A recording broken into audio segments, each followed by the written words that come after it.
stew's awfully thin these days. What do you expect? Farmers are abandoning their fields and traders their routes.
Come back.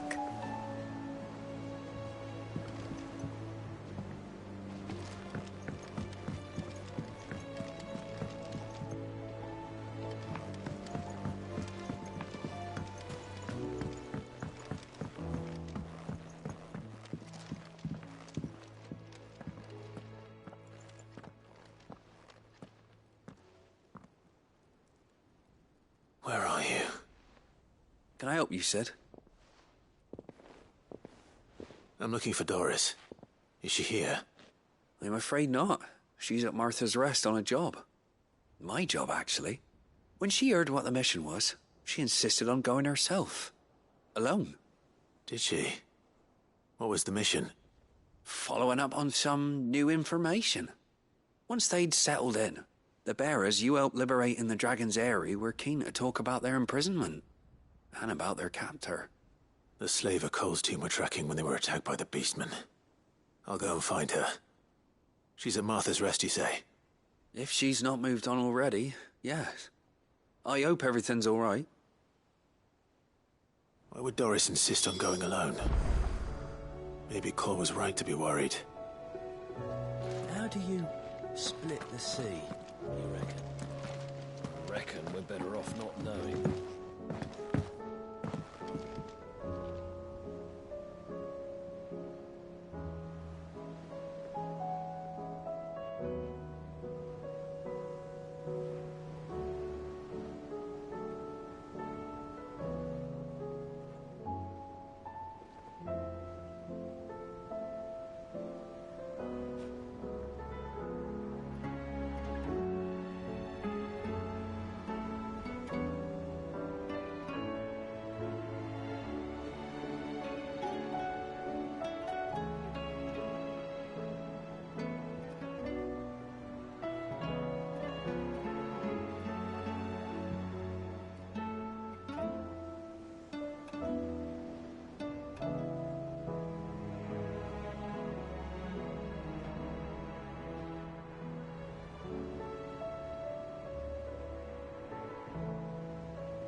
Covered in nicks and lumps, the lot of them.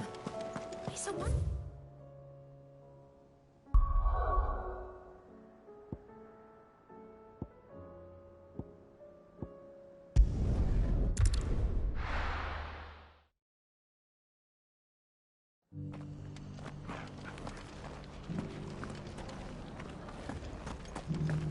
Doris should be somewhere nearby. Assuming she's still here.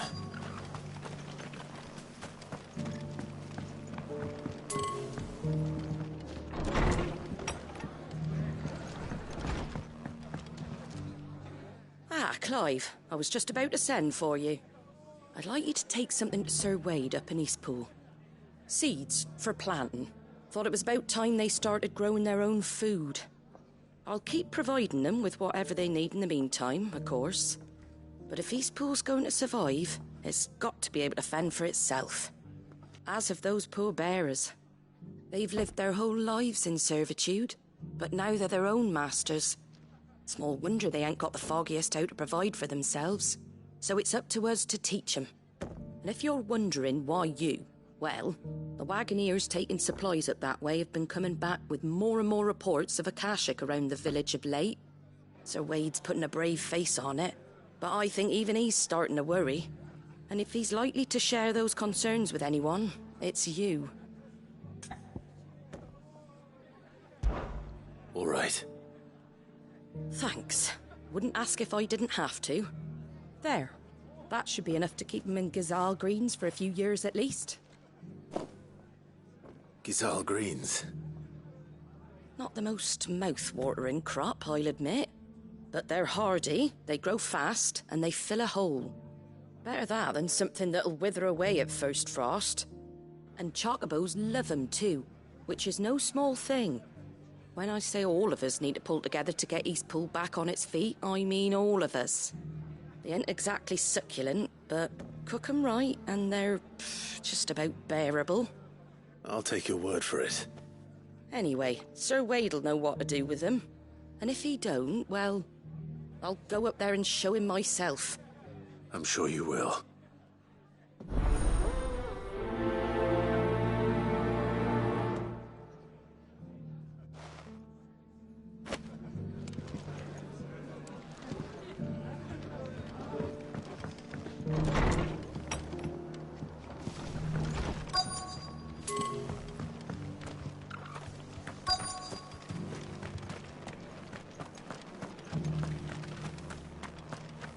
It doesn't still hurt, does it?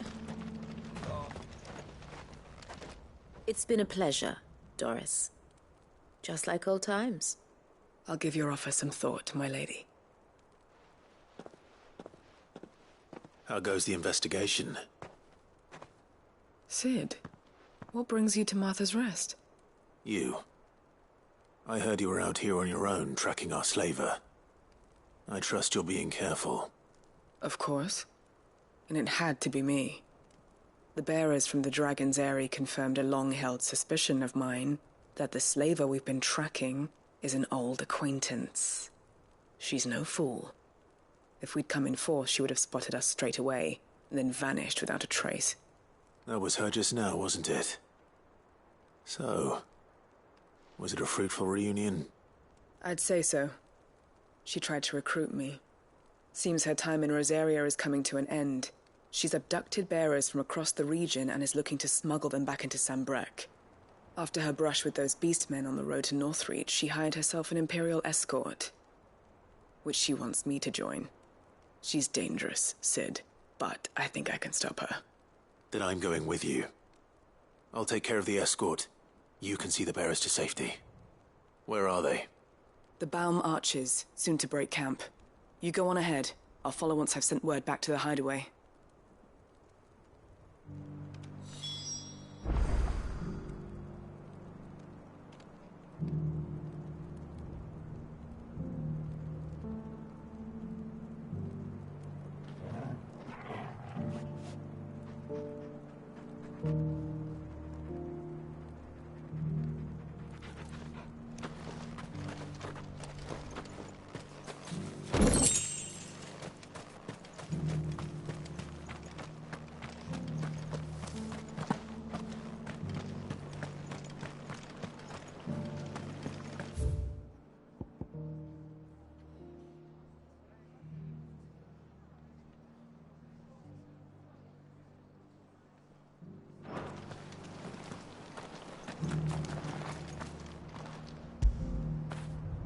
You all right, boy? Just because the heavens have gone to wreck and ruin, it don't mean we have to. I've got greens of all shapes and... Let's get this stall set.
Good. They haven't broken camp yet. How did Doris come to know a slaver, I wonder?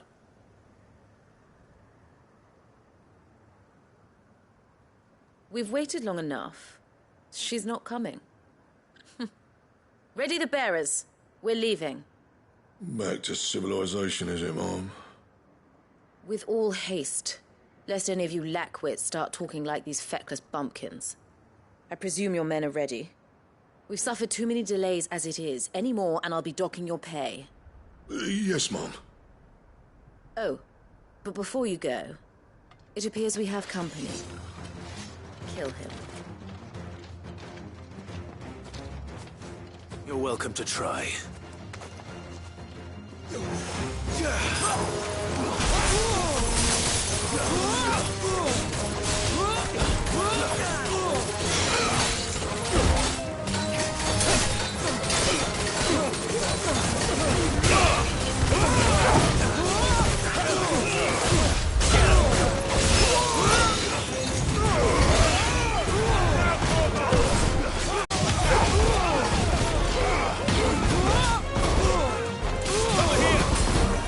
Stay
It's over.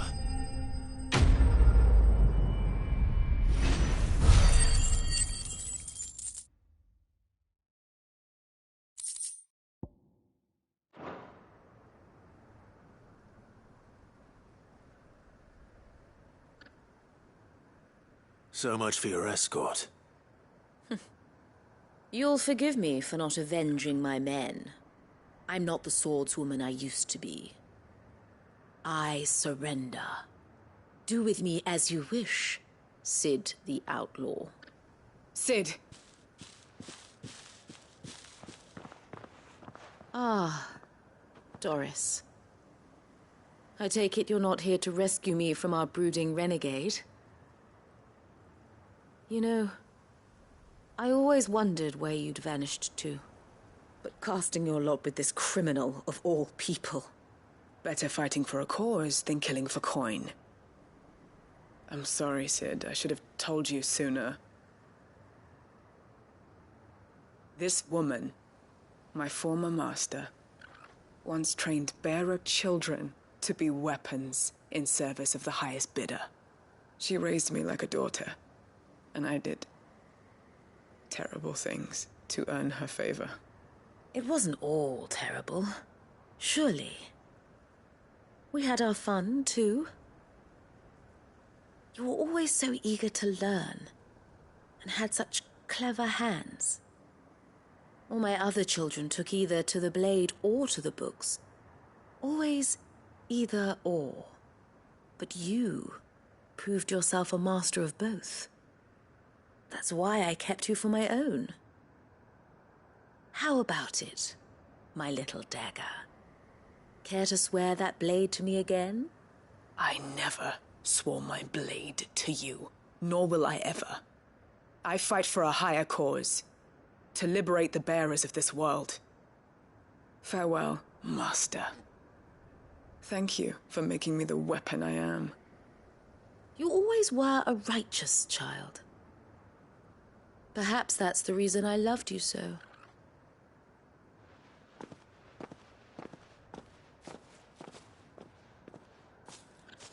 What do you want to do with her? I am not the killer she wanted me to be. Not anymore. And she no longer has friends in high places. The Dame does, though. Her connections at the Imperial Court will see that justice is done. All right. If you're certain. I am. And thank you for everything. Now, I better let these bearers know that they're safe.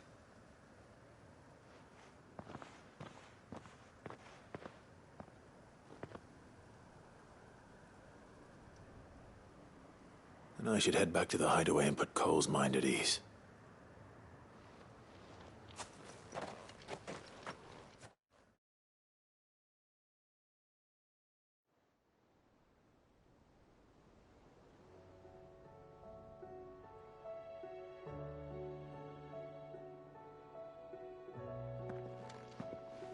Welcome back, Sid. Doris's message just arrived. I hear you saved more bearers from being smuggled across the border. With any luck, they'll be joining us in the hideaway shortly. Oh, and your letter. You don't need to worry about Doris anymore. I'd been hoping as much. She mentioned one or two things in her report. So the slaver we'd been chasing all these months was her former master. Wish I'd known. She's been arrested, by the way, over in Sandbreak. Went quietly, or so we're told. And she won't be getting off lightly. The Empire may have no love for bearers, but it's none too fond of black market traders either. Can't have been easy for Doris. I'm sure it wasn't. But don't worry. She'll be all right. I hope so. Suppose you should know, eh? You had quite the past yourself before you came here, or so I understand. Anyway, thanks again, Sid. The Cursebreakers would be lost without Doris. And you, of course. Keep up the good work, Cole.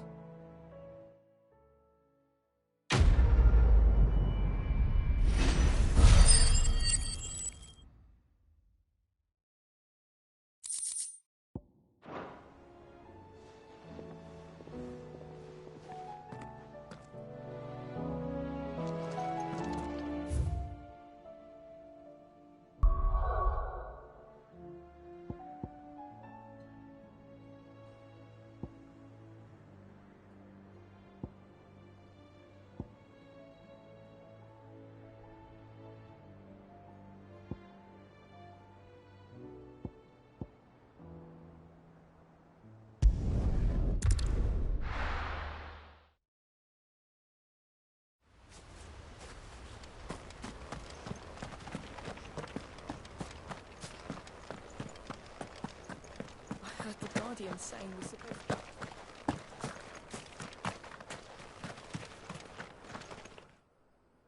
Ah, Lord Rossfield. What brings you to Eastpool? A delivery from Martha.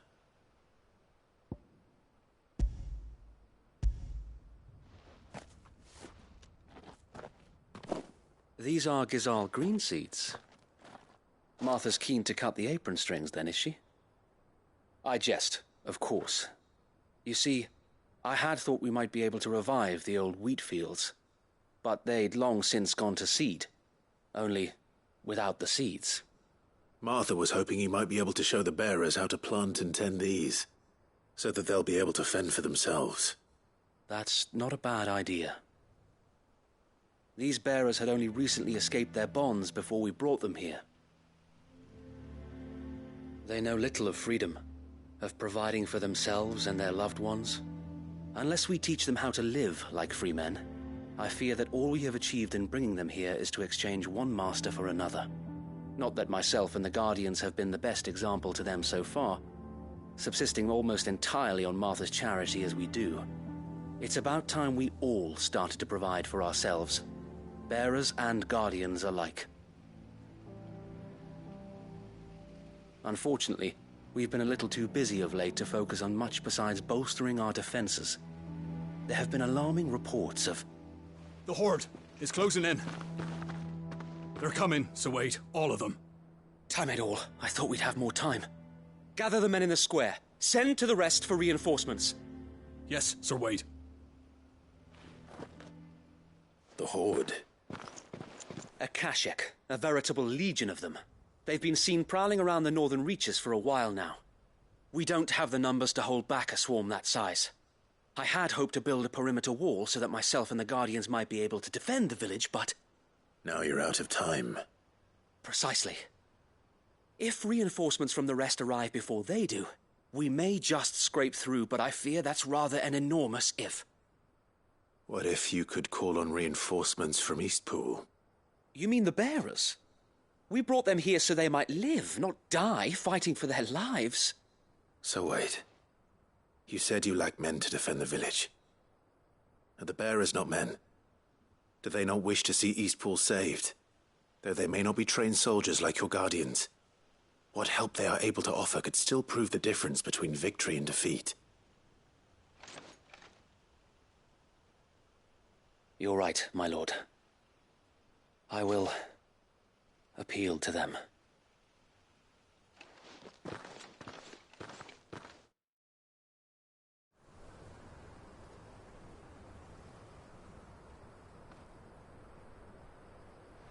My friends, I humbly beg your aid. We Guardians are few and our enemies many. But I swear we can defeat them with you at our side. You would send us to the slaughter, to serve as bait for those fiends so that you and your men might be spared. And to think we trusted you. Say what you will. A home is not worth dying for. But it is worth fighting for. Sir Wade fights to give you lot a chance. Just like I do. Just like Sid does. We all wanted to give you a home where you could be free. And you got one, didn't you? This place, Eastpool. This is your village. Your home. And if you don't fight to protect what's yours, you'll lose it. You know I'm right. This world wants to take everything from you. Everything. Your homes, your freedom, your very lives. So then, are you going to stand by and let that happen to you? Are you going to accept fate like good little Bran did and die, having never stood up for yourselves? Or will you fight like free men and women?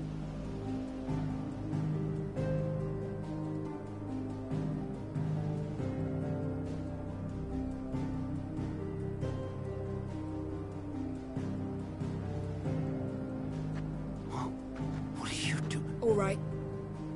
Give me a sword. I never dreamt I'd have a home of my own.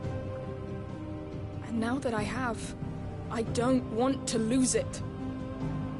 I will protect what's mine, or die trying. We all will. Free men and women, fighting together.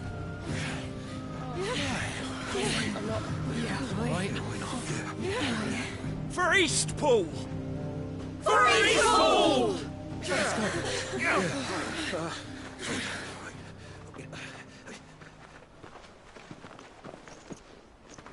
Thank you, Martha. Don't mention it.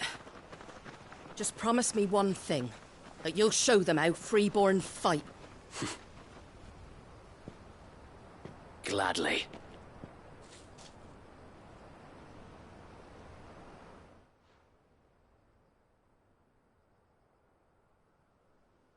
Well, if it was numbers you were lacking, you certainly won't be now. Thanks to you. Me? Oh, I just love the sound of my own voice. Lord Rossfield, my lady, we're ready. So what's the plan of action? We'll divide our forces and guards from the rest. These will position themselves at strategic points around the village. Upon engaging with the Akashic, each detachment will keep the creatures occupied as best they can, steadily retreating all the while. You're going to lure them into the village? I am. We will have neither the time nor the resources to treat the wounded, so injuries must be avoided at all costs. Instead, we will focus purely on defense at first. By coordinating our withdrawal through the use of messengers drawn from among the bearers, we will aim to have the swarm converge at a point of our choosing. With luck, that point will be the village square, the perfect place for our most able warriors to surround them and fall upon them, and for you and I to finish them off. A sound plan, but one that'll require a leader with a cool head and strong nerves to coordinate the retreat. I'd say you have both in abundance, Sir Wade, but you'll be needed. Please, leave the last of the fighting to me. Ha! And let you have all the glory. Sir Wade! They're here! Then you know what you must do. We work together, everyone playing their part, each shielding the other that no man might fall, that Eastpool might live on. For Rosaria! For Rosaria! We've no time to argue, my lord. I'll do as you ask. And I will do as you ask. Suppose we'd better do our bit too, then, eh? Right you are, Martha.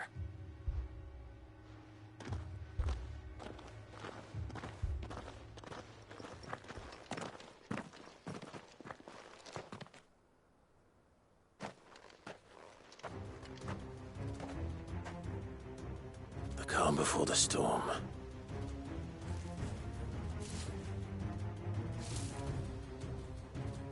And here it comes.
Not let this village fall.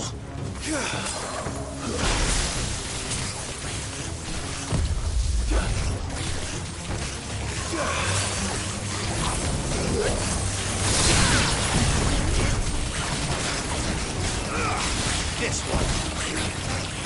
Go for it. This one. Too slow. Go for it.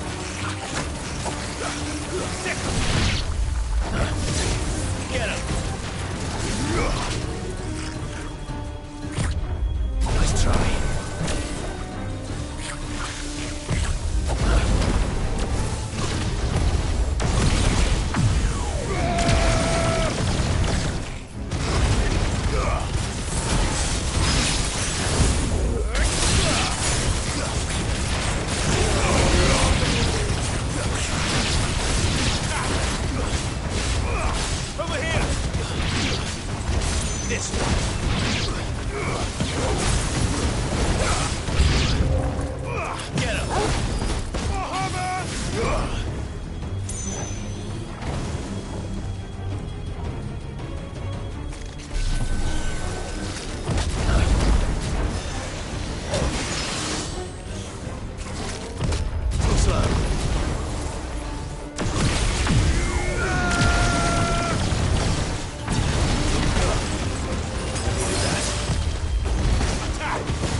Looks like that's the last of them. Lord Rushfield! Change of plan! What is it? Owl from the rest. An Akashic curl's been sighted on Rhiannon's ride and is headed in their direction. Well, the better half of her guard is here. So wait, how many Akashic remain in Eastpool? Hard to say. My men are still facing some resistance, but I think the worst is behind us. I could order a detachment or two to fall back and... No. Let them finish the job. You stay here too, Sir Wade. Your men need you. I'll go after the Curl. Join me only when Eastpool is won. If you're sure, my lord. May the Founder protect you.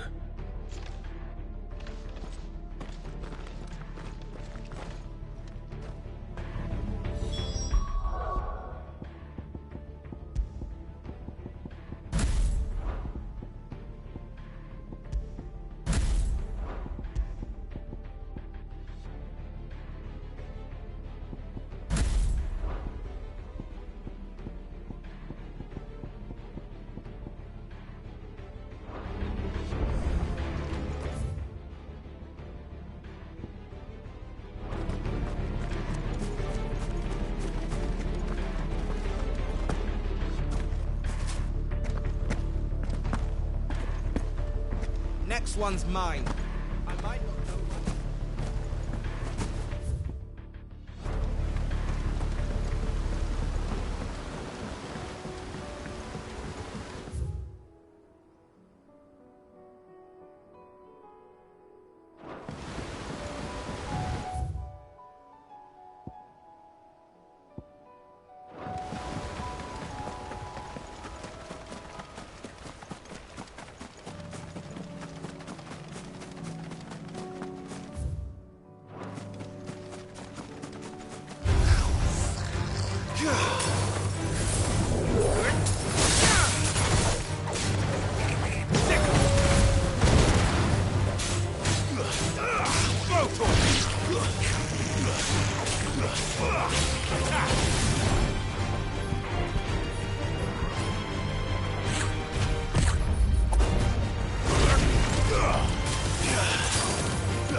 Back to Eastpool.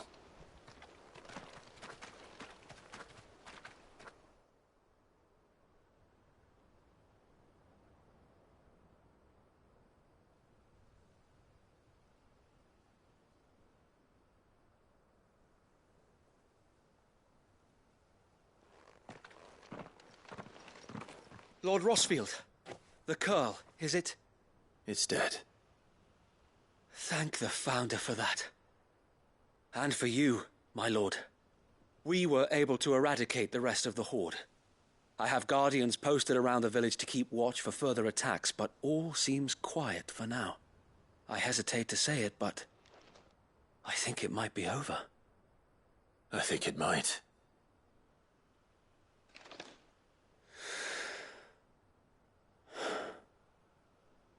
We did it. We saved Eastpool.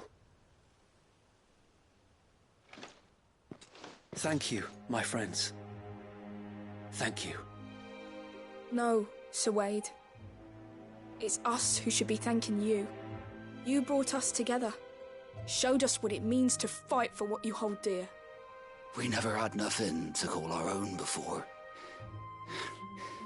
We didn't know what it meant to protect it, but now we do. We really do. Forgive us, Sir Wade. You and your people saved us, and still we doubted you. But there's no doubt in my mind anymore. We're free men now, so we have to start acting like it. We have to fight to protect what's ours, to protect Eastpool. And we shall. We all shall. Together. This is our home. And if anyone or anything tries to take it away, they'll have us to answer to. Come on then. Let's get to work. This village isn't going to rebuild itself.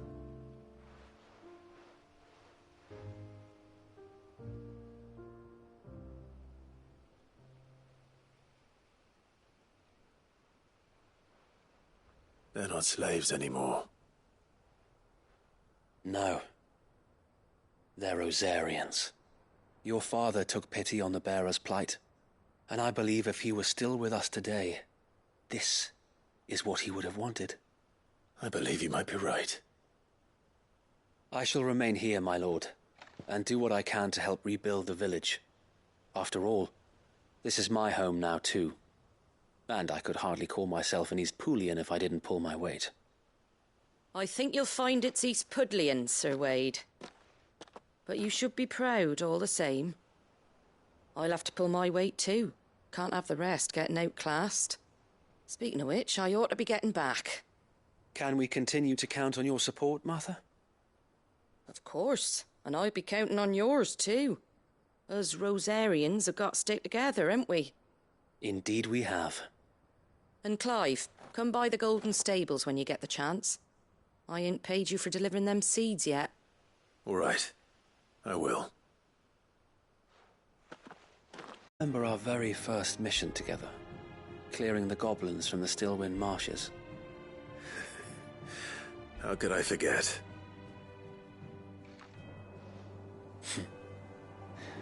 There's one sight that I shall never forget. You, facing off against that giant Morble. Not a trace of fear on your face. Since that day, there have been more than a few times when I felt like giving up. When the odds seemed so stacked in the enemy's favor, I thought I may as well just lay down my sword and surrender. But every time I would think back to the look in your eyes that day and remember what it means to be a shield. Know that whatever trials Eastpool may face, I shall never lose courage. Thanks to you. So Wade, you have always been a true shield. I know that Eastpool, and indeed all of Rosaria, will be safe in your hands. Thank you, my lord. I know the rest of the world will be safe in yours. I'll do my best.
whole village has turned.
Over here! This one.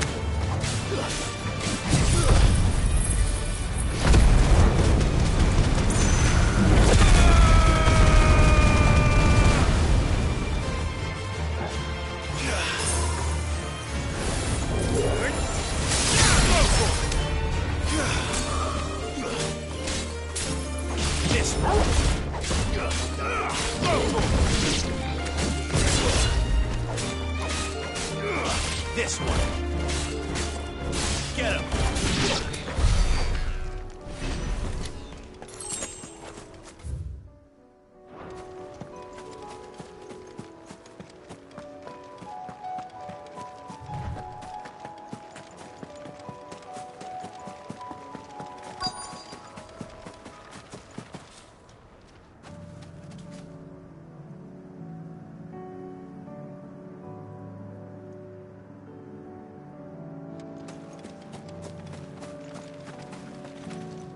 I needed that. Supplies.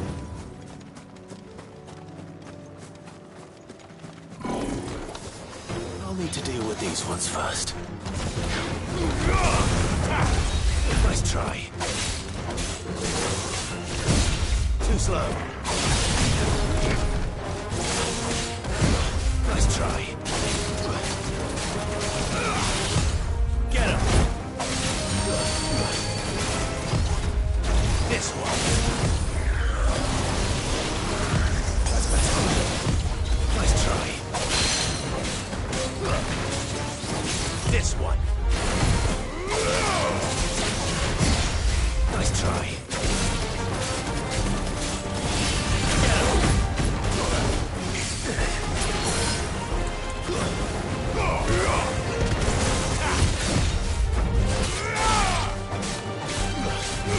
This one.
to find this spherical echo.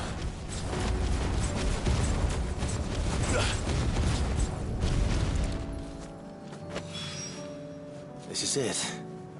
Right then. Just two more to find.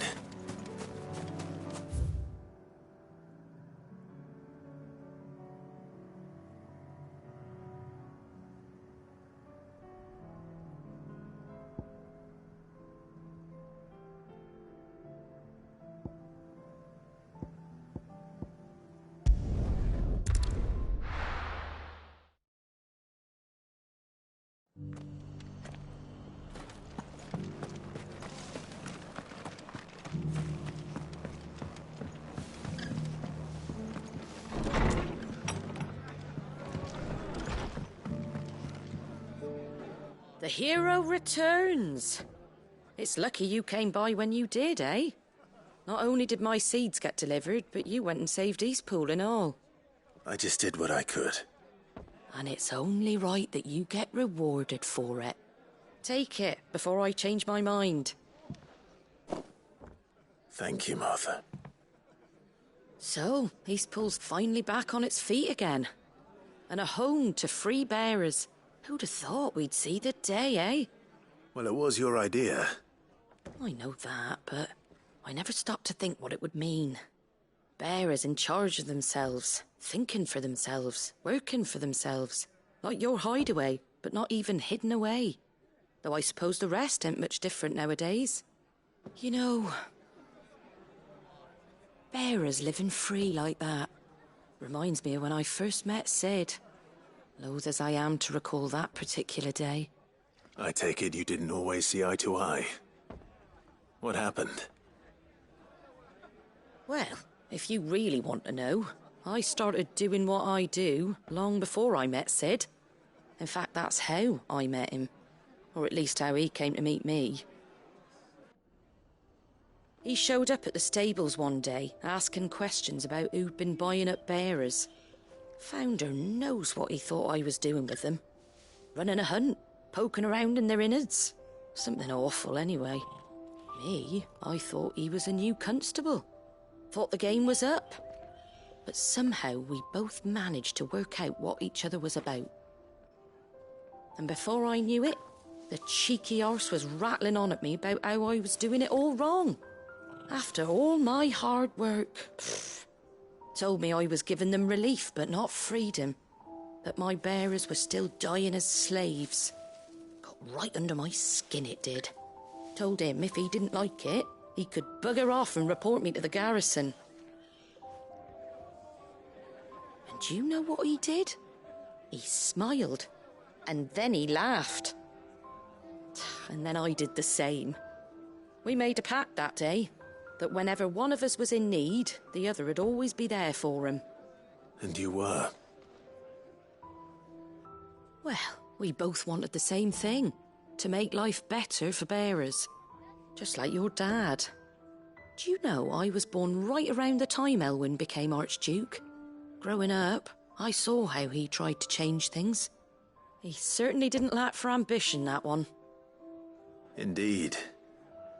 But the loftier one's ambitions, the harder they are to achieve. Which is why those of us who follow in their footsteps need to finish what people like Sid and my father started. Suppose you're right, aye. And if we don't manage it, there's always them who come after us. Good thing we've got a few half-decent sorts waiting in the wings, eh? It's almost enough to give you a little bit of hope. Just a little. Anyway, enough nattering. Better get back to work.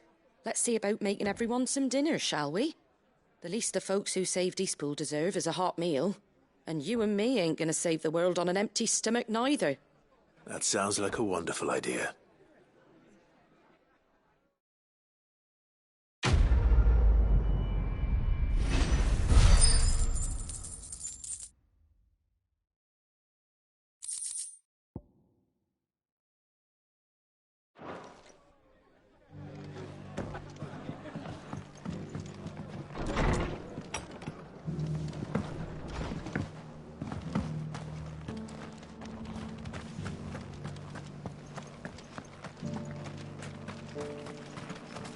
What are you after?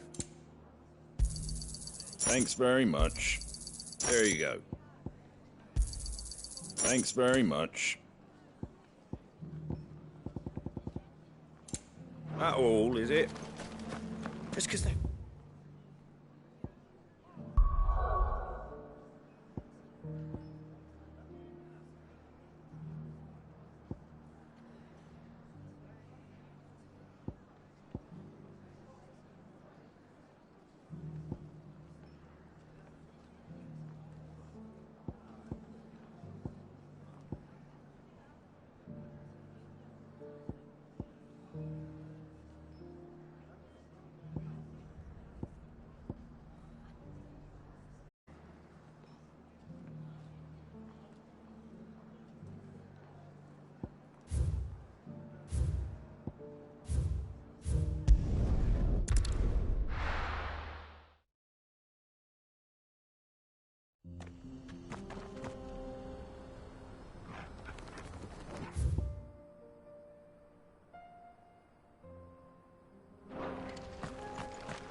This one.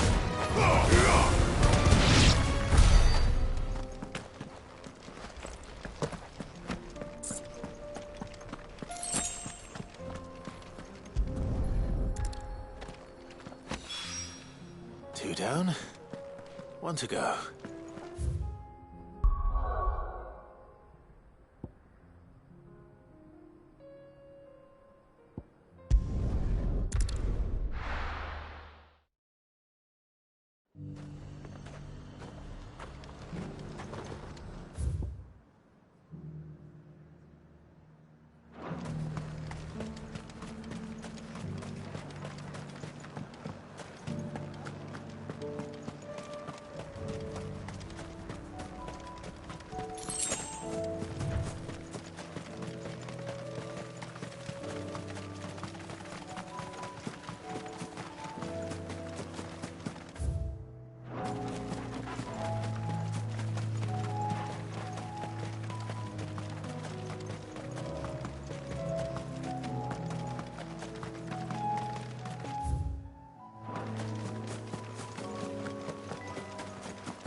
Time to fight.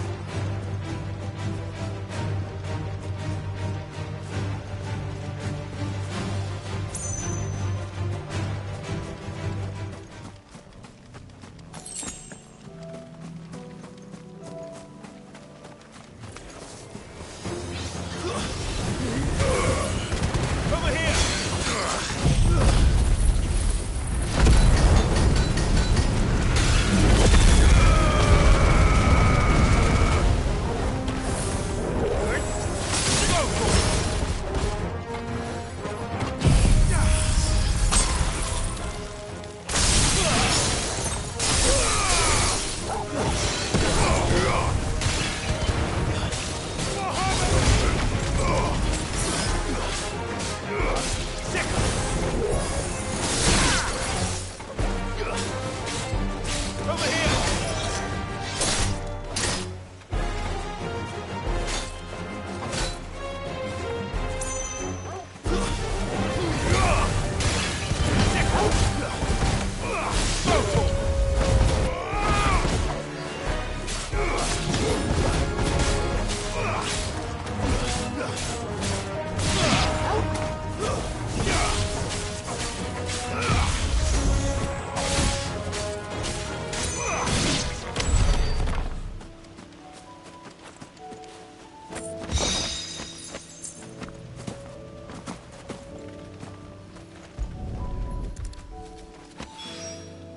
That's all of them. Owain can uncross his toes now.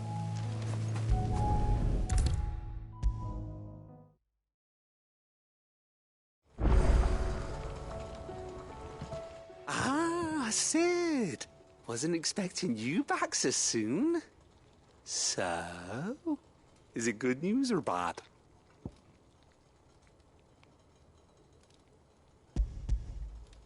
Good, thankfully. Here. Ah, that's brilliant! Thanks a blimmin' million! I'll fit 'em to the smelter right away!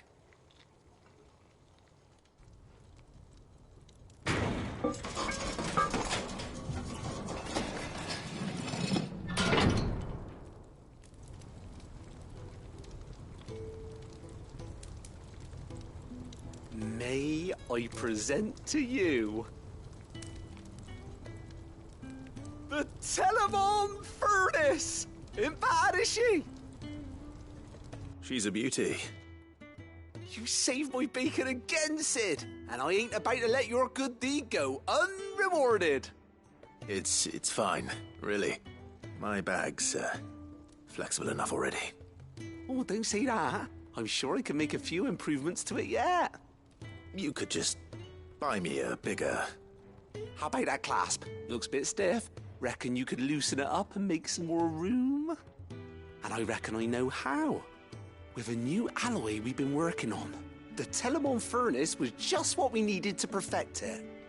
It's a metal, see? So it's lovely and strong, but it's also, well, stretchy, if you can believe it. Stretchy metal. Well, if you insist. That is the spirit. You'll love it, I promise.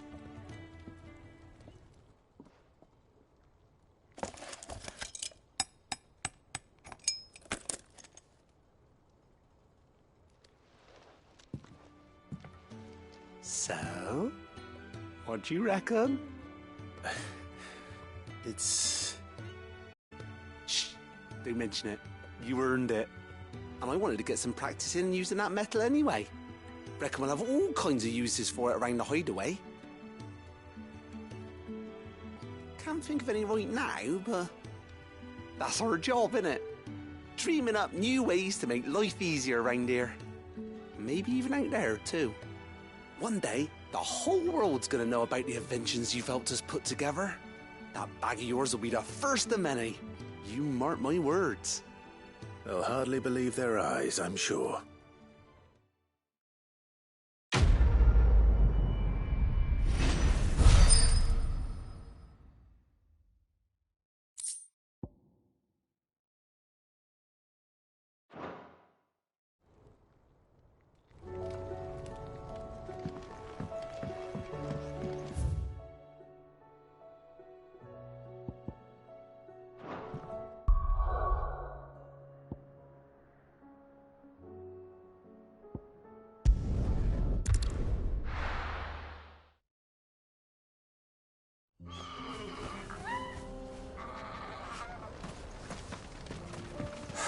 So Dravost is still standing.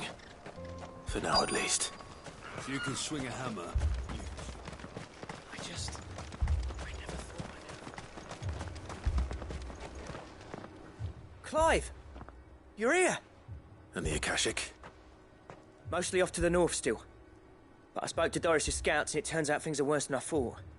There's swarms of them out there. Told old Snotty to be ready to seal the north gate.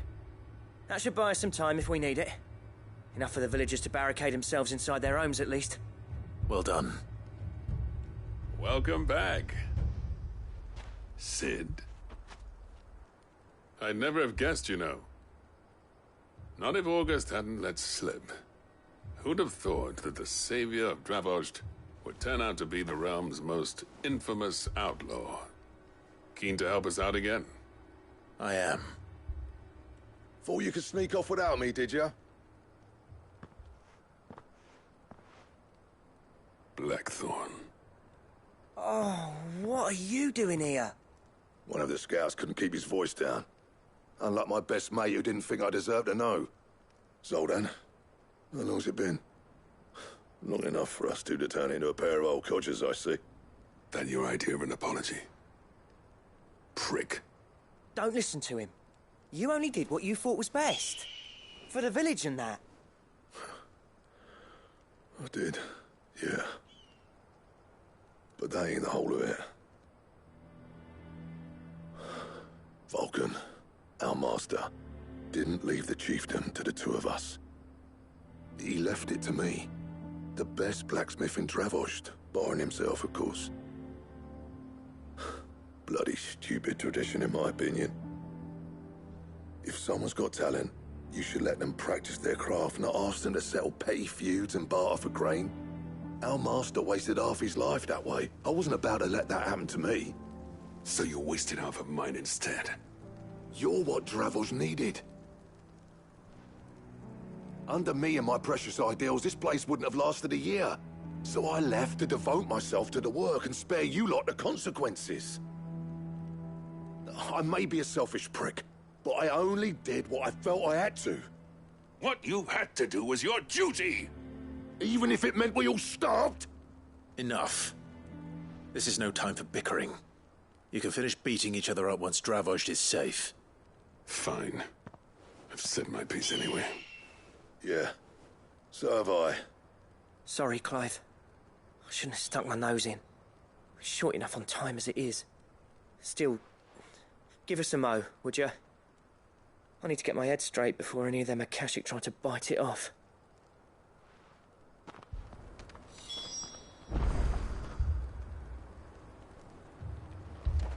You, ready for the off, then?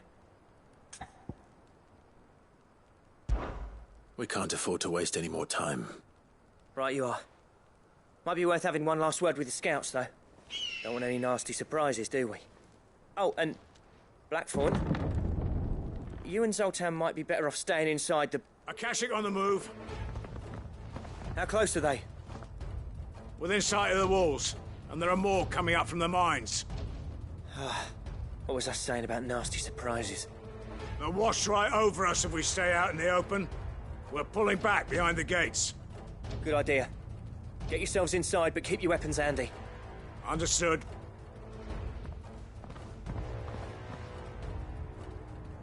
I'm prepared to fight if I have to. Well, let's hope you don't. That's our job. Once the scouts are inside, order your men to barricade the gates. No heroic last stands, you hear me? No fighting at all if you can help it. August's right. I've seen what Akashic beasts can do to armor.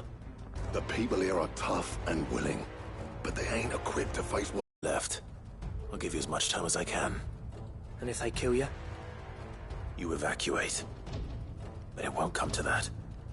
I promise. You'd better be right. Take good care of Dravost till I get back. Leave it to me. And give those things what for, yeah?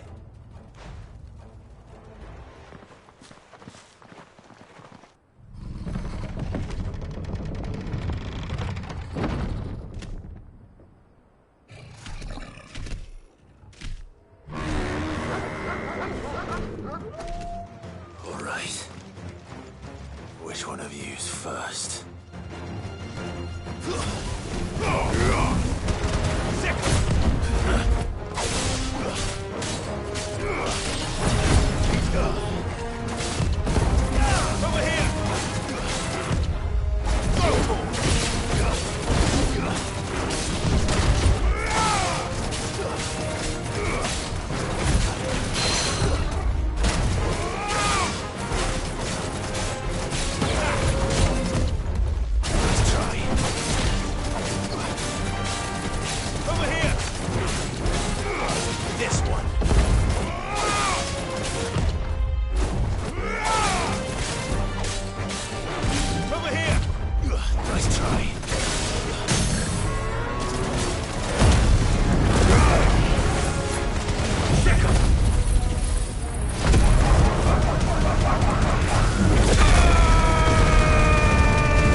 Over here!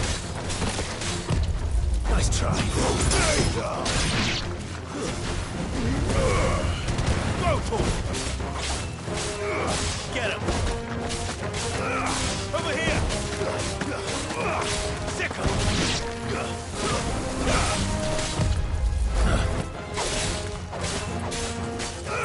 Over here! Attack! Go to him! Get him!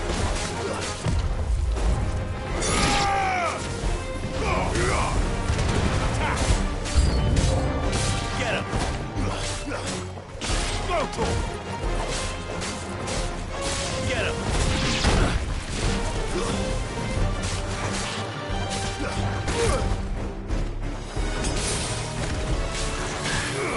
Over here!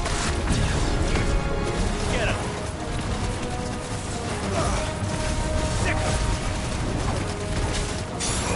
Go to him!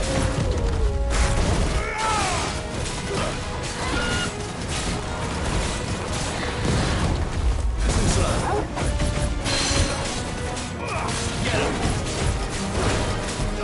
Go to him!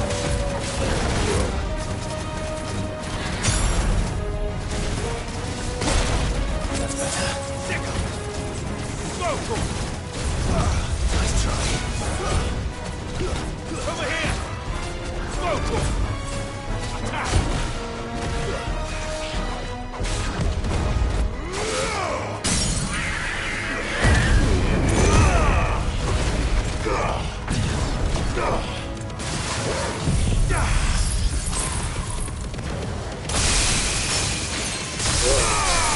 Now over!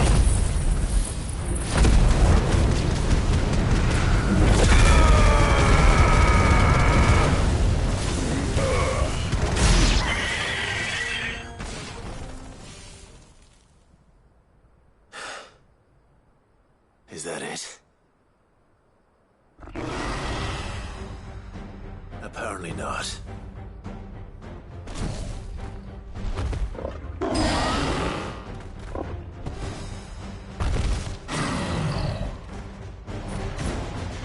You're not getting past me.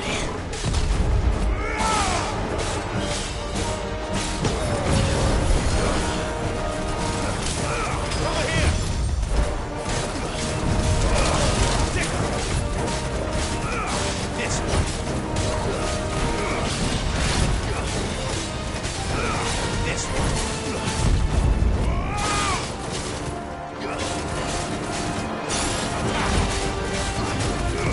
Too slow.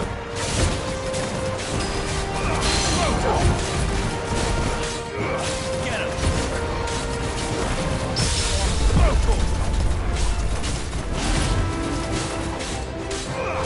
Sick him! Nice try.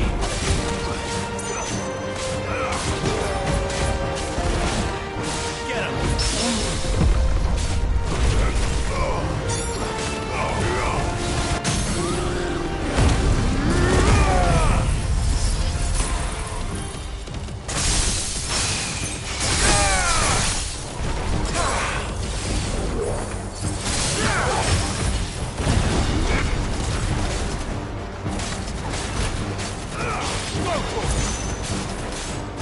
Over here!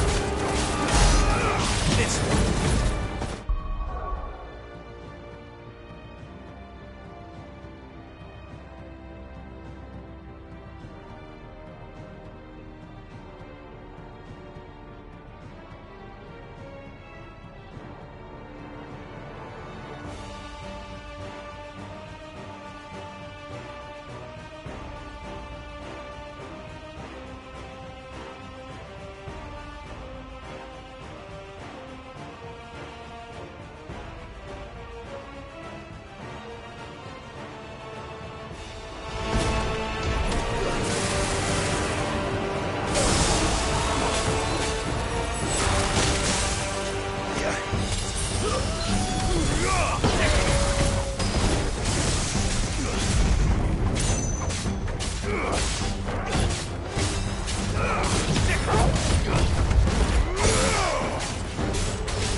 Now, the question is, did I miss any?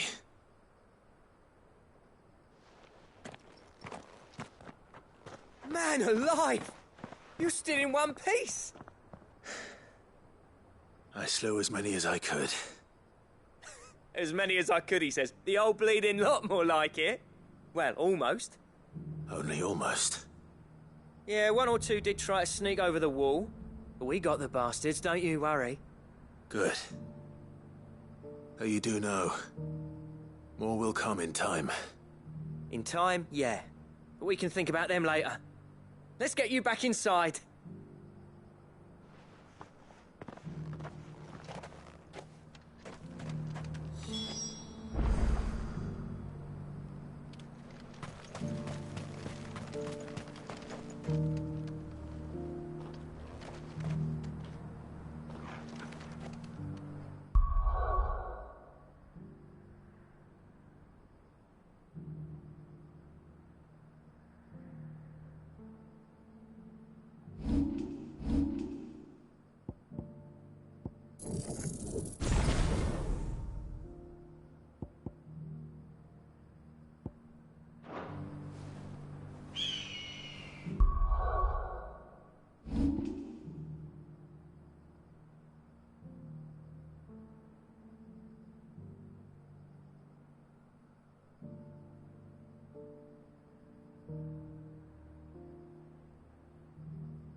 Sid!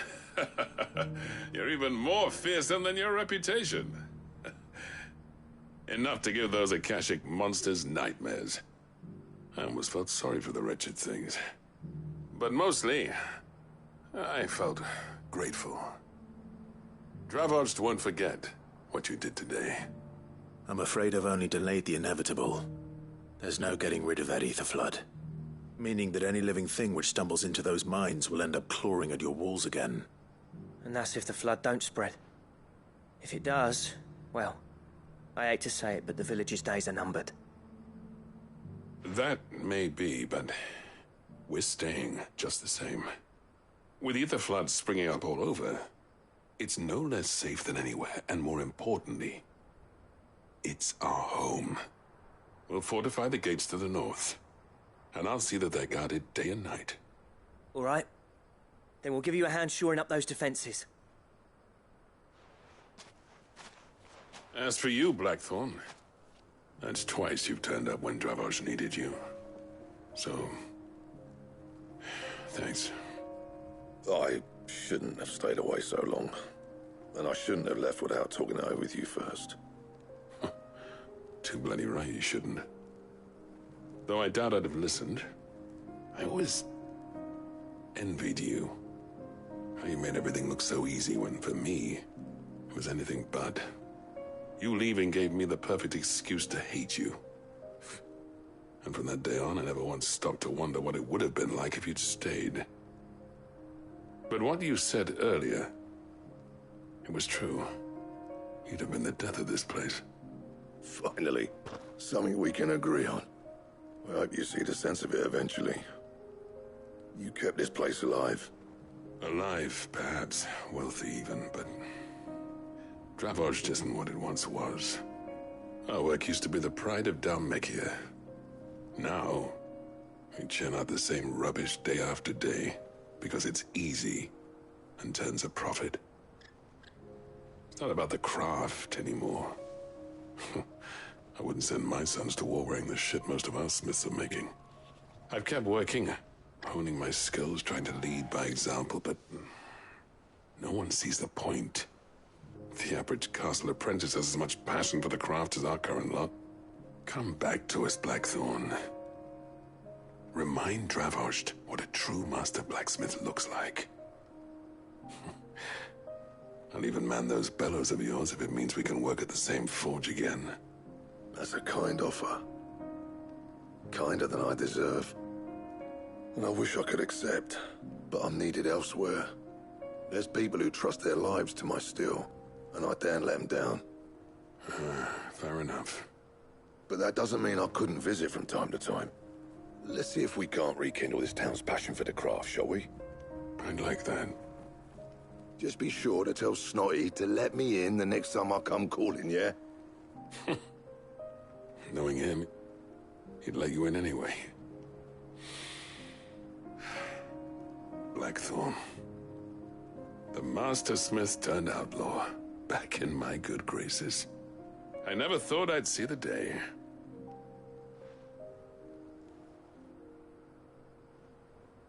I'd say that went pretty well, wouldn't you? Even better than I'd hoped. Sid, I've got something for you.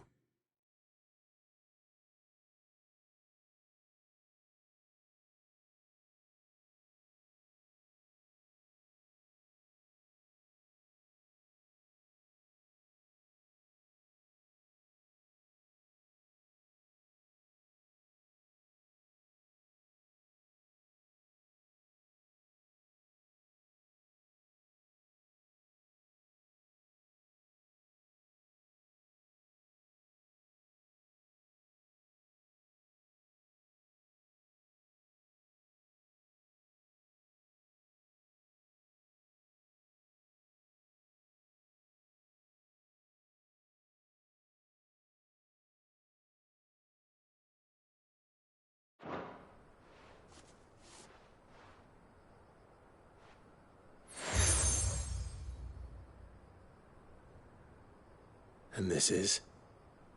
A token of our lasting gratitude. But I'm of a mind to make you a far grander gift. Designs for a certain sword have been passed down from chief to chief for generations. Now hold on, Zoltan. There's a reason no one's made that blade in centuries. There's not been a craftsman equal to the task. I'll admit your cinders make impressive steel, and I've learned to hone an edge Odin will be proud of. But the engravings on that thing are enough to make a jeweler cry. And they're not just for show, either. Have you forgotten what brought you back to Dravozd in the first place? A certain ring? I knew I'd never surpass you with a hammer and tongs. So I turned my hand to a different kind of metalwork. Between the two of us, I'd say we're the equal of any master craftsman ever to have graced a forge.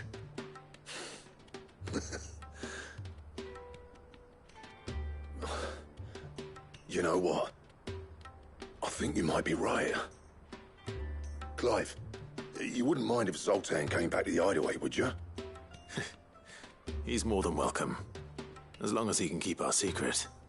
Right. Zoltan, get your tools. We've got a legend to forge.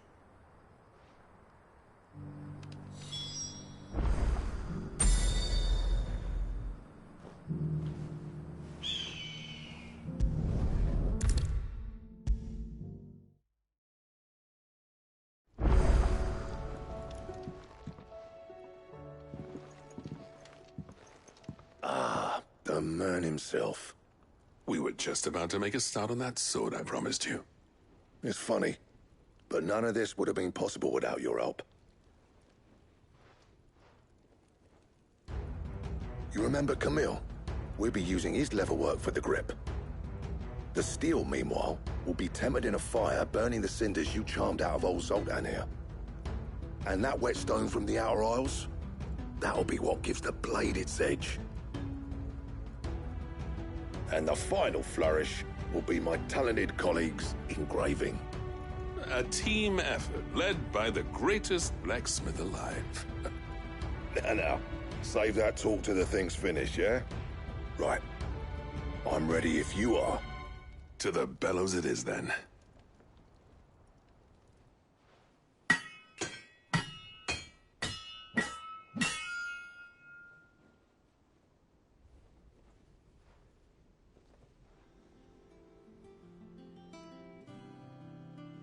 Well, bugger me. We actually did it.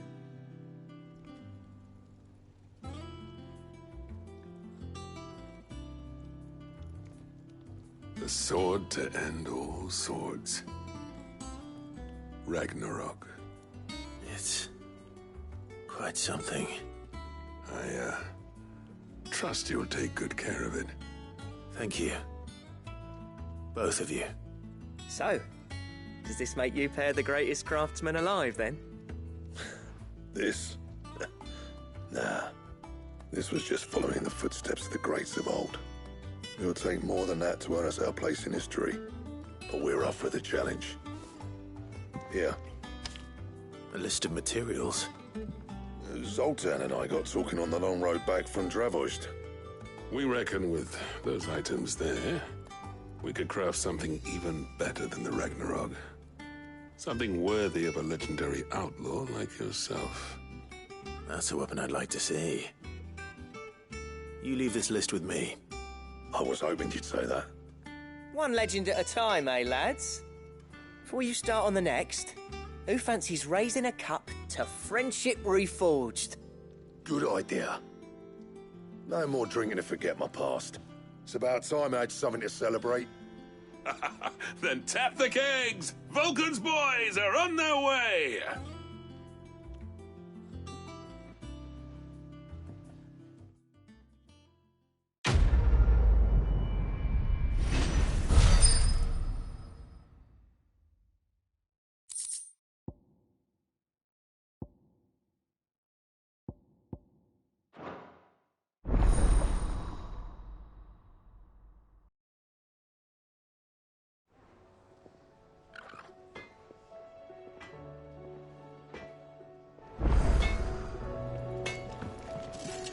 Trouble with your gear, or... on Sancthornian, do you?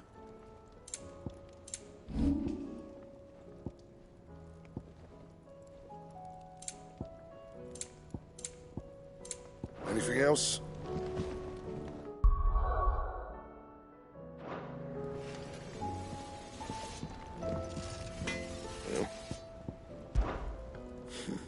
I never thought me and Zoltan would ever speak again, let alone work together. And if it hadn't been for you, we wouldn't. You've been a good friend to me, Clive. The best.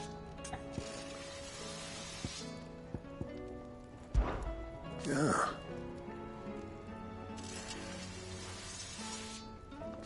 The weight of all that shit.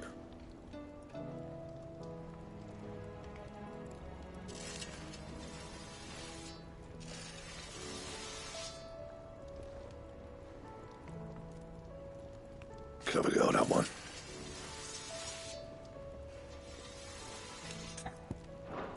I'll keep the forge up.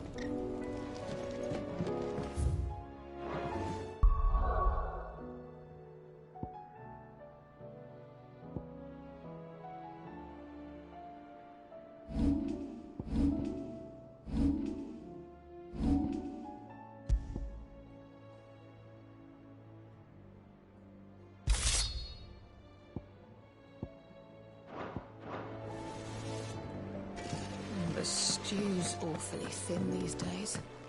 Oh, what do you expect? Farmers are between their fields and traders are in.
Don't tell me we've run out of Pepio nuts and all.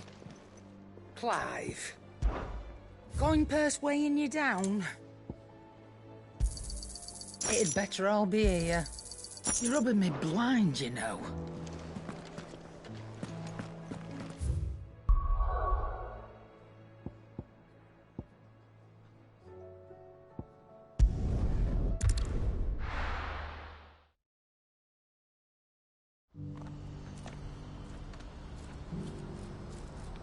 What's happened?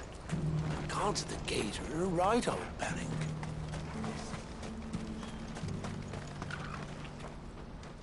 Ah, Clive. You'll be pleased to know that the negotiations are progressing well. That is good news. Yes. Our comrade in Randala has just sent word that the contract should be signed very soon. But I still have much and more to prepare. It's a huge undertaking moving this many bearers at once. You couldn't do me a quick favor, could you? What is it this time? More wild beasts? Nothing like that. I just need you to go over to the caravans and ask El how long we have until the bearers arrive. Find out exactly how much faster I need to get all these supplies moved. All right. I'll go and ask. Thanks, Clive. I owe you one.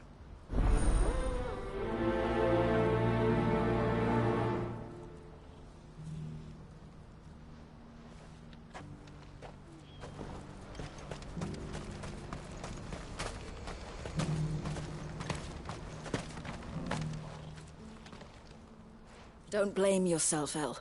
This is their fault, not yours. I know, but... No buts about it, all right?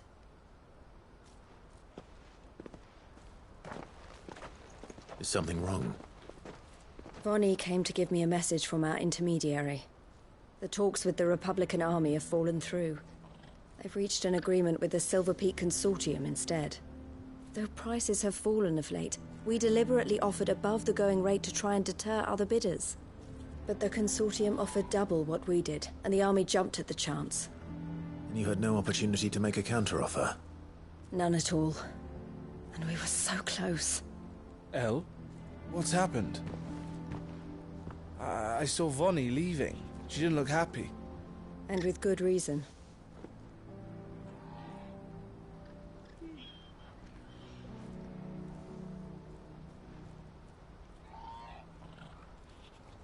But I thought we were the only ones the Fist were speaking to about the bearers. How did the Consortium even find out about this? It's not so surprising. They have ears all over the Republic. This isn't over. The Consortium will have to sell these bearers eventually, and at the price they paid, buyers will be few and far between. I'm going to Randalar myself. Alone? You sure that's wise? Are you offering to be my bodyguard? How kind. Meet me at the checkpoint near the capital gates. I'll send an owl ahead and record for too long as it is. Even if I fail to free these bearers, there will be others. Someone needs to prepare the place and keep any prowling beasts at bay. Oh, and that's me, is it? Well, it looks like I'm following orders till she gets back from meeting the Silver Peak Consortium, who've been doing their best to undermine our scheme. She'll never join them after this, surely. No, she said it herself. She still has plans for Cashlock, even if this one falls through. She means to stay with us, then. I can't say I'm not happy to hear it, but... is this what she really wants? You have to trust her. You're right. It's what she wants now. And if Elle's off fighting for the cause, I should do my part too. So I bid you farewell and safe travels, my friend. I'll gather my men and leave for Cashlock. We'll make sure the place is well stocked and defended. You go to Randalar and see if you can stop my sister biting the Consortium's heads off. If she won't consider her prospects, someone has to. I'll do my best.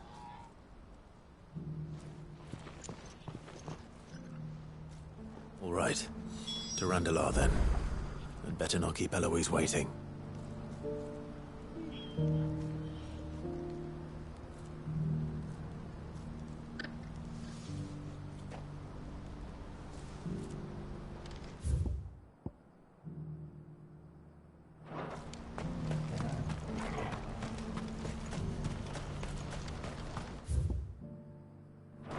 What's happened?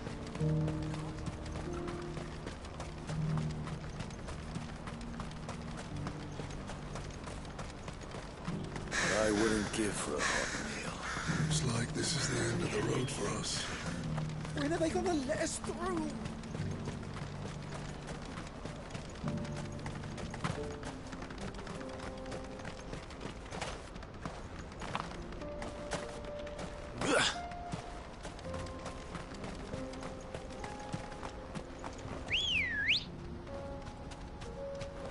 Good girl.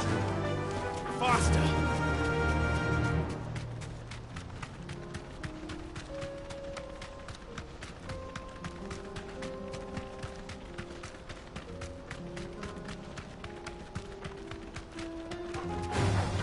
All right.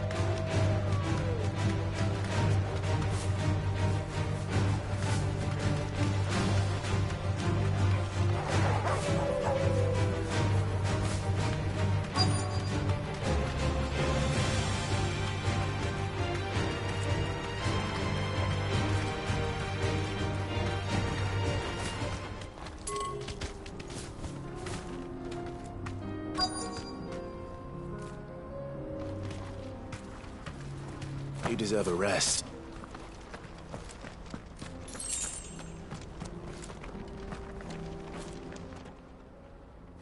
I hope I didn't keep you waiting. Did you arrange to speak with the consortium? Here they are now. You wish to consult with me? I did. It's about the bearers you recently purchased from the Fist. We had all but finished making arrangements to buy them ourselves, and then you stepped into the fray. You misunderstand. The consortium had an interest in purchasing them from the very first. It was only our regard for you that kept us from bidding. But your hesitancy in accepting our offer to you suggested that the regard was not mutual. And so we resumed our business. I did not hesitate. I am simply not inclined to make such decisions without first giving them due consideration. But what is done is done. Come then. How much do you want for them? Alas, you are too late yet again. We rarely take on such unconventional merchandise without a purchaser in mind. The bearers belong to him now. Who is your buyer? A trader from across the water. A most demanding fellow, if it's any consolation. He insisted the bearers be fed, dressed, even given their own bunks for the voyage over. That's what you get when you deal with continental types. I wouldn't know. Oh yes, the culture on the continent is quite different to ours. They pay good money for bearers not fit for the knacker's yard, and treat them like kings. But as long as they pay... That does sound unusual. No matter then. If they've already left our shores, there's little that can be done. Allow me to withdraw my interest. And with it, my interest in joining your organization. My associates will be sorry to hear that.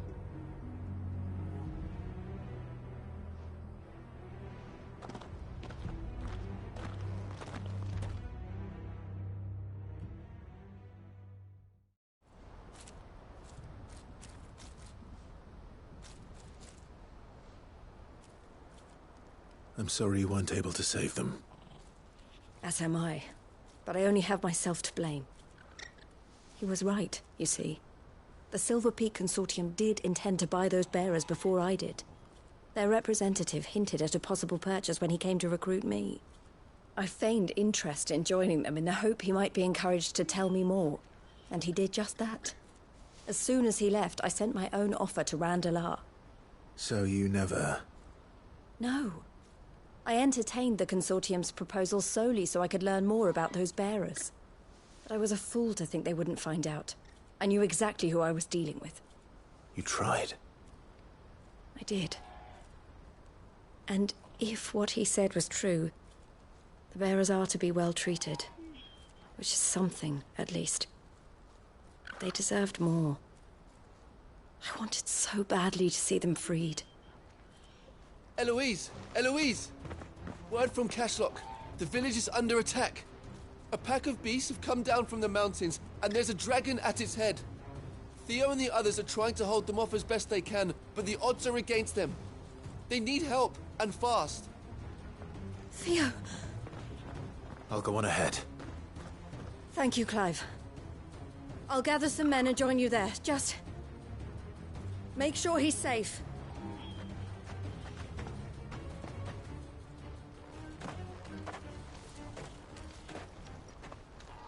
Hold on, Theo. I'm coming.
Where's Theodore? Upriver! He led the dragon that way to keep it from the village, but the whole area's flooded with ether. We just have to pray he makes it out in one piece. I can do better than that. Torgal, with me.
Creatures have already turned.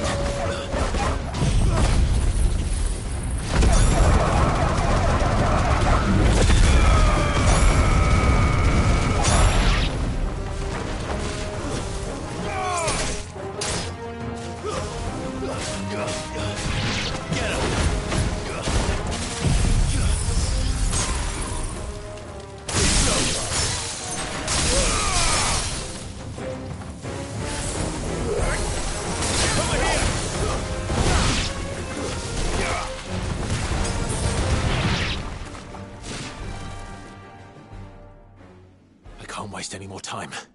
I need to find Theodore before that dragon does.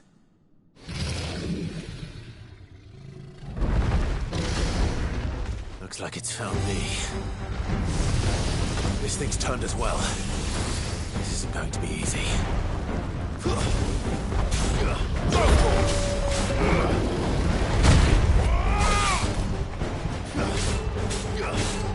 Over here!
Clive? Theodore, you had me worried for...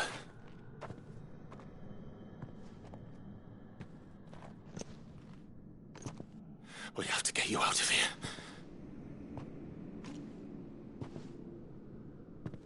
I think it might be a little too late for that. Bearer or no, there's only so much ether a man can take, and that Drake just wouldn't let me leave. You have my thanks, Sid, for finishing what I could not. For keeping Elle's dream. Theodore!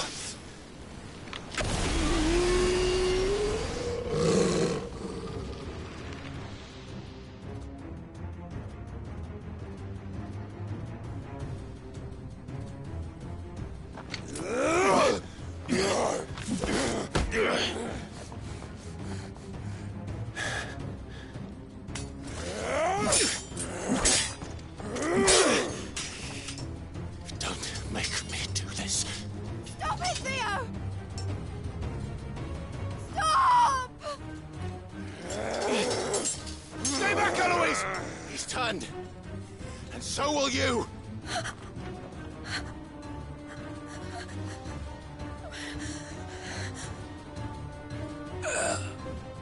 Elle. Theodore.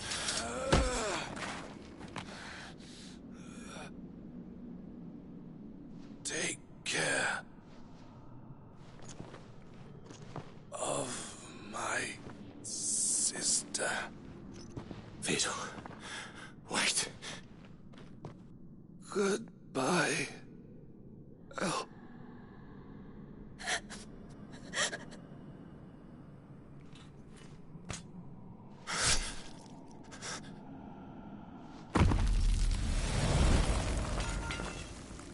No! Theo! Theo!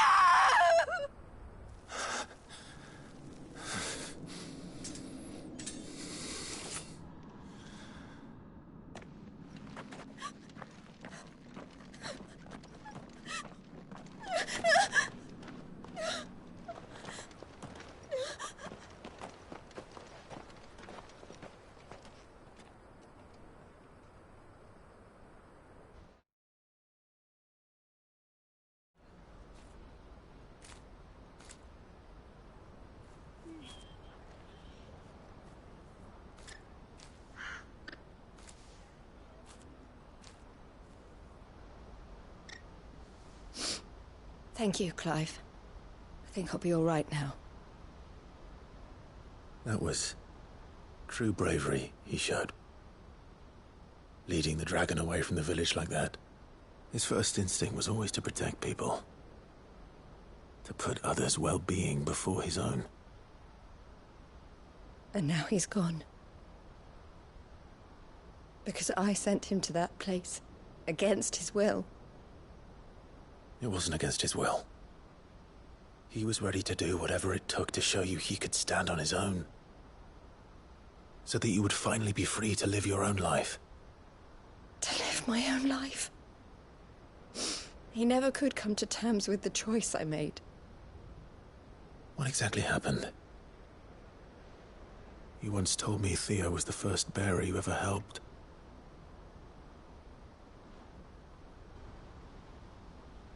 We grew up in Canva. We were born to one of the great trading houses. And I was chosen to inherit the family business. I had my father's head for figures, you see. Theo did not. While I studied the art of commerce, he played at soldiers instead. A late bloomer. In more ways than one. For unlike most bearers, it wasn't until his 15th summer that his powers awakened. My parents tried to drive him out of the house and into the care of the constables. But before they could, I took him into mine. Theo told me something else. He clearly admired your devotion to the cause of freeing others like him from slavery. But he said you deserved a better life than this. He wanted to free you from what he called your bonds, just as you freed him from his. I would be lying if I said I had not wondered from time to time how much easier my life might have been if I had allowed Theo to be taken and devoted myself to the family business instead.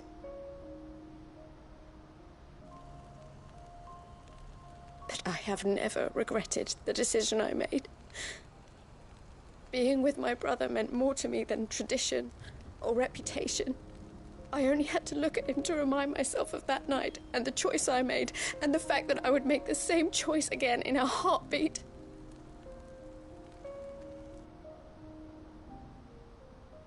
He was never a burden.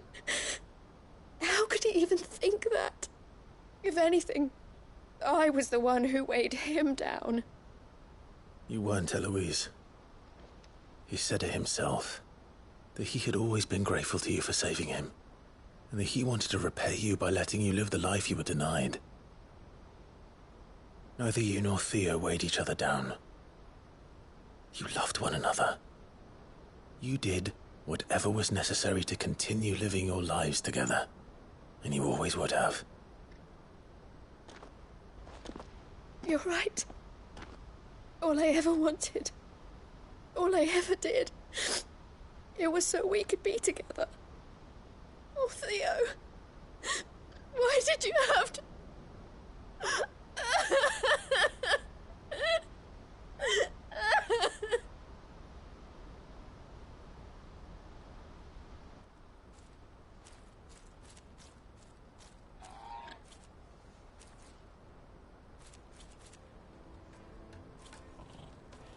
I know Theo wanted me to move on, but I'm staying here at the Crimson Caravans to continue our work.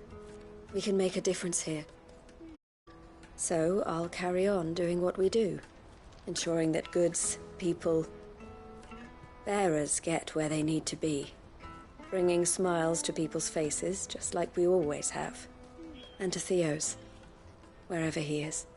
This is the life I have chosen. The life I will always choose. I've made a choice of my own, to continue helping you however I can, whenever you need it. Thank you, Clive. Let's go on together then, for Theodore.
Clive! To what do I owe the pleasure? I just wanted to see how the town's been faring since you brought everyone together. Since we brought everyone together, all is absolutely wonderful. Conrad and Natalie's hands remain safely away from each other's throats and firmly at the helm. Our stores are full, and the bandits still too disorganized to raid them. Just as the good Lady Jane and Lord Underhill intended. Are you a lord? Lubor's going to be one too. They're going to make him the Lord of Dalimil, because of how he stopped all the grown-ups from fighting. It's the mayor of Dalimil, dear child, and the vote hasn't taken place just yet. But if the people wish me to lead them, I shall. And my first act will be to build a school so that menaces like you two learn not to interrupt your elders. Speaking of menaces, there may be a rather worrying one just over the horizon. May there indeed. I'm afraid the example Conrad and Natalie set in putting aside their differences and presenting a united front might have caught the bandits' attention. And they might have elected to take a similar approach. They have formed what one could call a League of Outlaws, and they grow more organized by the day. But we'll fight them all off just like last time, no matter how many of them there are. Won't we, Lubor? Of course we will. If we continue to work together, we can overcome any challenge we choose to face. The longer we avoid facing this one, the more difficult it will be, until the only way to overcome it might be to run for the hills. Our best hope is to nip these efforts at organization in the bud, by finding those ne'er-do-wells who have yet to join the cause, and ensuring that they never do. Perhaps a certain Lord Underhill might be willing to lend us his aid once more? How could I refuse? Thank you, my lord. Victor will fill you in on the particulars. I have him stationed by the desert gate, receiving and collating reports from my scouts. Such an amenable soul. He reminds me of you. I'll go and speak with him.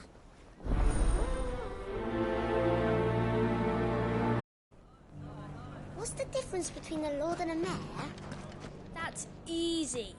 One of them swings a sword, the other forges them. A League of Outlaws. Sounds like we have some competition.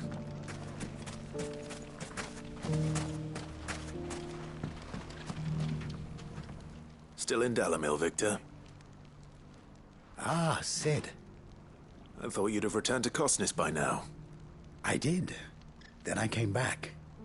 I've developed something of a fondness for the place. And having worked so hard to see it saved from one fate, it would seem remiss to abandon it to another. A sentiment Master Lubor certainly isn't shy about exploiting. Hence my doing his bidding yet again. You're not the only one. What does he want you to do? He asked for my aid in putting down the bandits. And he said that you might be able to help me find them. Then you've come at just the right time. I was on my way to speak with Conrad about how to organize our forces. There are more camps in the vicinity than we can safely strike at once. But we must strike together, and we must strike soon at as many camps as we can. We can't give this league of theirs time to rally its forces. All right. Which camp shall I take? There's one upriver. Just out there, across the dunes. Leave it with me.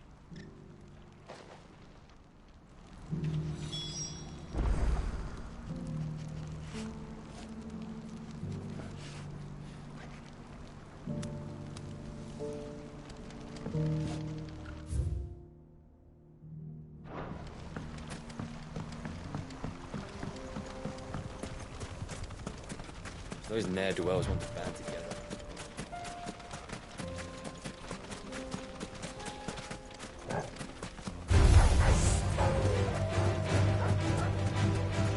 Arise!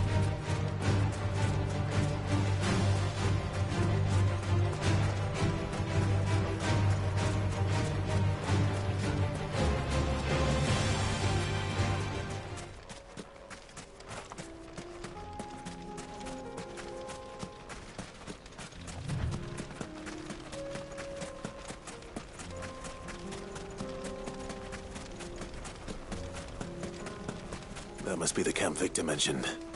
Come on then, Toggle. That's him! The one who killed Locke and Fingers! Take his head off! Sick!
I'd better let Victor know.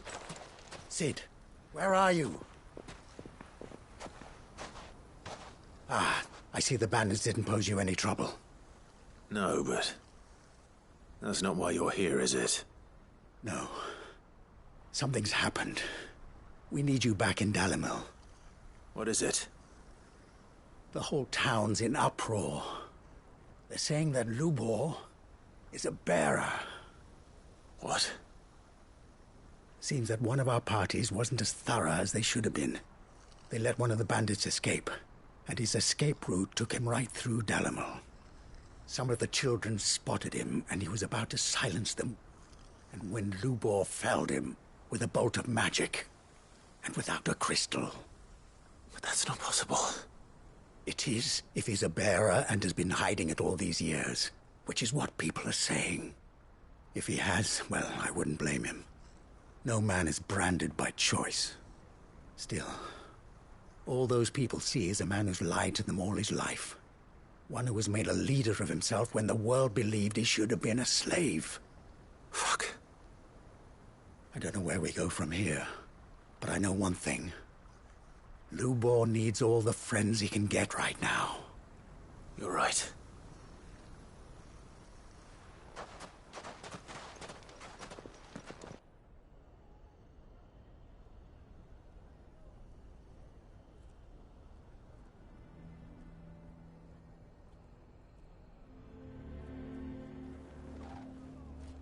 And now everyone knows. I made it a habit to keep a crystal close at hand for just such an occasion. And when that occasion arose, I forgot to reach for it. Well, it was bound to come out sooner or later. We're sorry, Lubor. We tried to keep running. But we just couldn't anymore. There's nothing to be sorry for. I rather enjoyed playing the hero for once. All that matters to me is that you two are safe. Look at him talking to his betters like it's nothing. All lies, I'll wager. Just like the ones he fed us all these years. Once people make up their minds, it's hard to change them. We need to do something, and quickly. Convince the people not to let their prejudices blind them. Convince them that nothing has changed. That their enemy lies outside these walls, not within them. You're right. We should speak to everyone. I'm glad you agree. I'll handle the townsfolk. I'm a Dalmek born and bred. They listen to me. You head to the tavern. Make Conrad and Natalie remember who Lupor really is. They know that Lubor and I are friends. I might not make for the most impartial of interlocutors.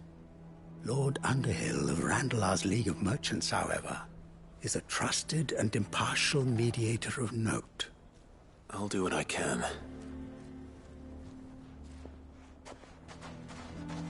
Lubor, stay here with the children. I can't promise anything, but we'll try. And that is all I can ask of you.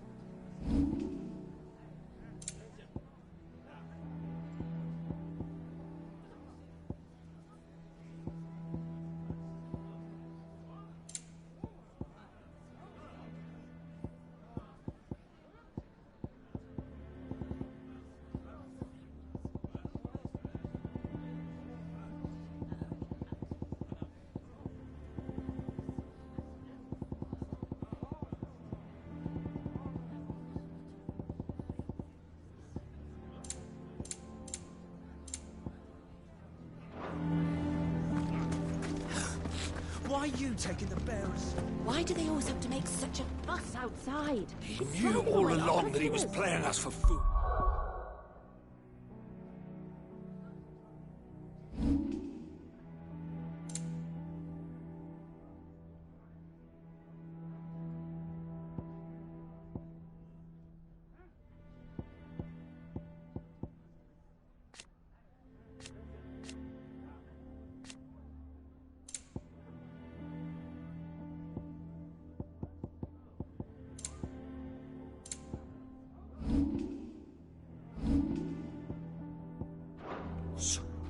And we fell for it.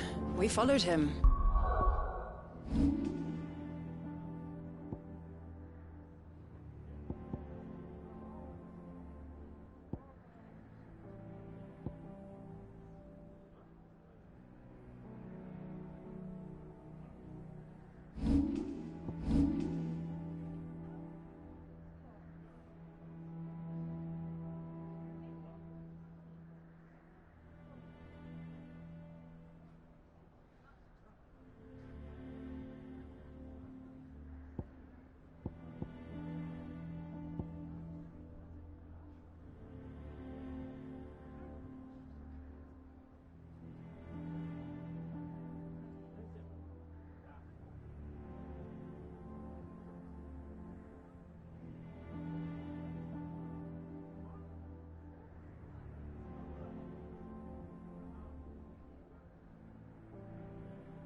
A bearer?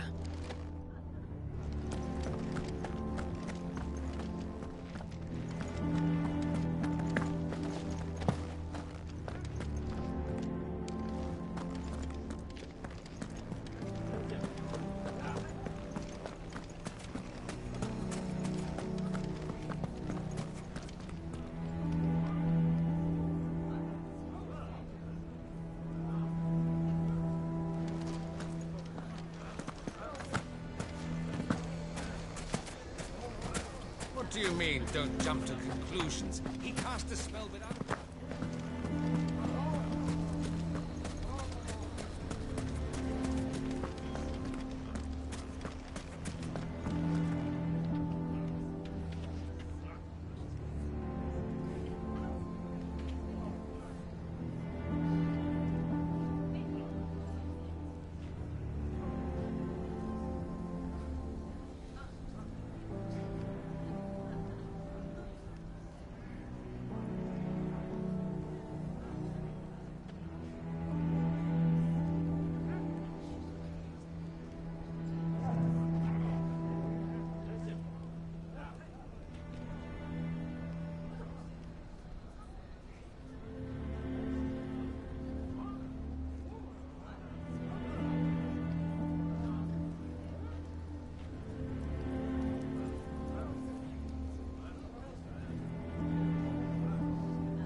Why do they always have to make such a fuss outside? It's driving away our customers.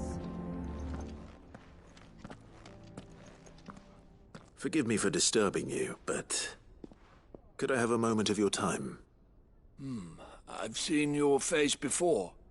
As have I. Lord Underhill, wasn't it? Of the League of Merchants. That's right. I wanted to speak to you about Lubor.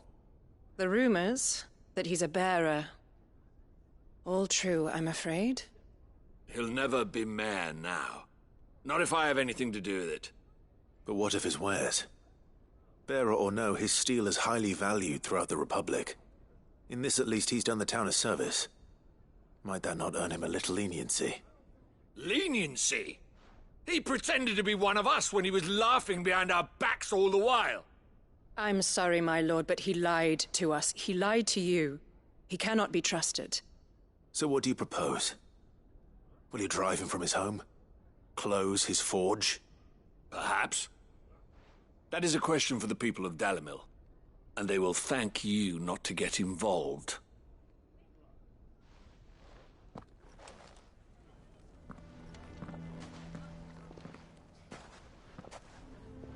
The townsfolk have made their minds up. There was nothing I could do. Nor I. Conrad and Natalie refused to consider anything but their own wounded pride. You never know. Once their anger is cooled, they might see things differently. For now, we should report back to Lubor. All right.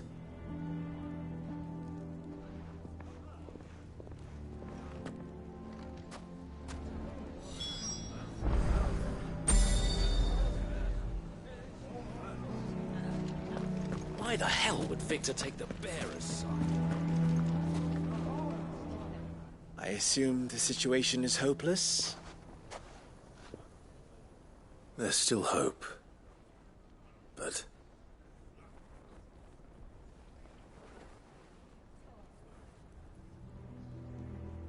But perhaps not in this lifetime, I think it's fair to say. You mustn't think like that, Lubor. Give them time. They'll come around.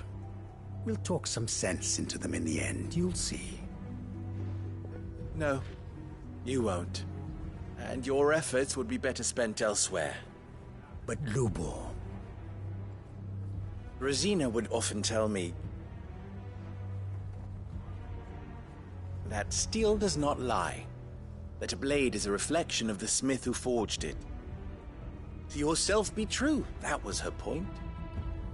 Rather an ironic one when you consider that her life was taken with a blade of her own making. But I do not doubt that she was always true to herself and what she believed in, right to the end. And so must I be. I must do what I know to be right, no matter what others might think of me. And now, I know what that is. I must embrace my new role of villain so that the people of Dalimil have something to unite against. For only united can they hope to stand against the threat that awaits them. I'll need to make a suitably dramatic exit, of course. Don't go, Lubor. You're the only one who was ever kind to us. We'll be all alone. Again. Trust me, little ones. It is for the best that I go. Not only for the town, but for you, too. How could it possibly be for the best? These children need you. The least you can do is give the townspeople a chance to change their minds. I would not take it, Victor. It's over. Over, you say? And so just like that, you're going to throw this town and these children to the wolves? I thought you were better than this. But it seems you had me fooled as well. Victor. Forget it. Do what you will. I believe it's the best one, yes. Ah, but where are my manners? Here, a reward for clearing out that bandit camp. Right then, I have packing to do. If there's anything I can do. Anything. I'll bear it in mind. Thank you.